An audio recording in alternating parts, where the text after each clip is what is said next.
मौन। यह वह स्थान है जहां मन की सारी आवाजें जाकर रुक जाती हैं। जीवन भर हम बाहर की ध्वनियों, विचारों और भावनाओं में उलझे रहते हैं, परंतु भीतर का मौन अक्सर अनदेखा रह जाता है।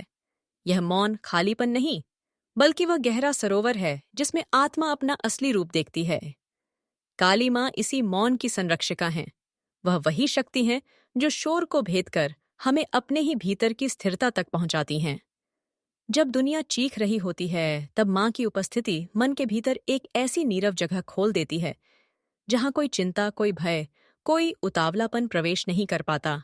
आंतरिक मौन का अर्थ विचारों का रुक जाना नहीं, बल्कि विचारों के ऊपर उठना है।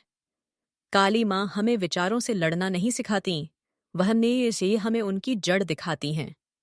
वह दिखाती हैं कि मन की बेचैनी, अस्थिरता, पीड़ा और भ्रम सब उसी जगह से जन्म लेते हैं जहां मौन अनुपस्थित हो जाता है। जैसे धुंध में रास्ता खो जाता है, वैसे ही शोर में आत्मा का बोध खो जाता है। माँ काली इस धुंध को हटाती हैं। वह हमारे मन के आकाश को इतना साफ कर देती हैं कि भीतर की चेतना चमक उठती है। माँ काली का मौन प्रचंड है, पर शांत भी। यह विरोधाभास नहीं, समरसता है। उनका मौन भीतर की हलचल को तोड़ता है, उसे शांत करता है, पर साथ ही आत्मा को अपने स्रोत की ओर ले जाता है। जब हम माँ के ध्यान में बैठते हैं, तो पहले मन में हलचल बढ़ती है, जैसे कुछ भीतर से निकलना चाहता हो। यह हलचल वही शोर है जिसे हम लंबे समय से ढोते आ रहे हैं। काली माँ इस शोर को मिटाने नहीं, बल्कि उसके पार ले जाने आती हैं। जिस क्षण भीतर का तूफान थमने लगता है, उसी क्षण मौन का पहला प्रकाश उभरता है। आंतरिक मौन वही जगह है जहां जीवन के प्रश्नों के उत्तर सुनाई देते हैं। हम अक्सर सोचते हैं कि समाधान बाहर मिलेंगे, किसी व्यक्ति, परिस्थिति या अनुभव में। पर सत्य यह है कि हर उत्तर पहले से ही हमारे भीतर मौजूद होता है, बस हम सुन नहीं पाते। काली माँ अचानक उत्तर नहीं देती, वह हमें सुनना सिखाती हैं।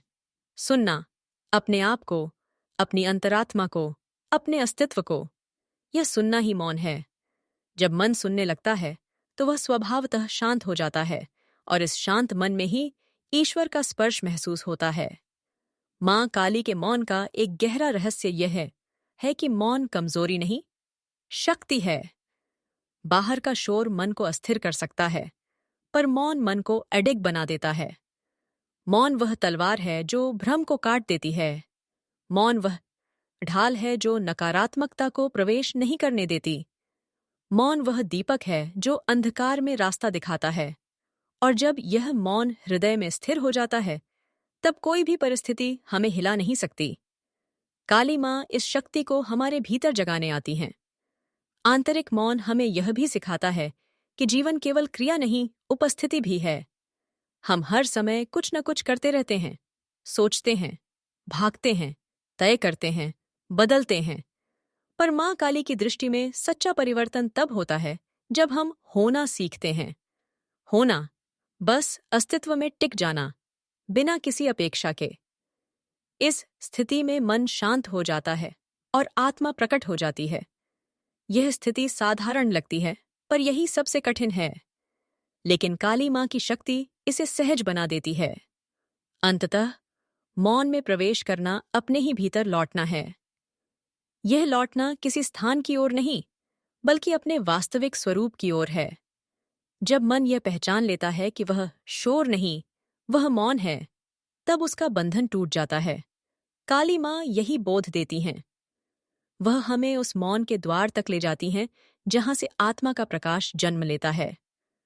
और जब यह प्रकाश भीतर उतरता है, तब जीवन बदल जाता है।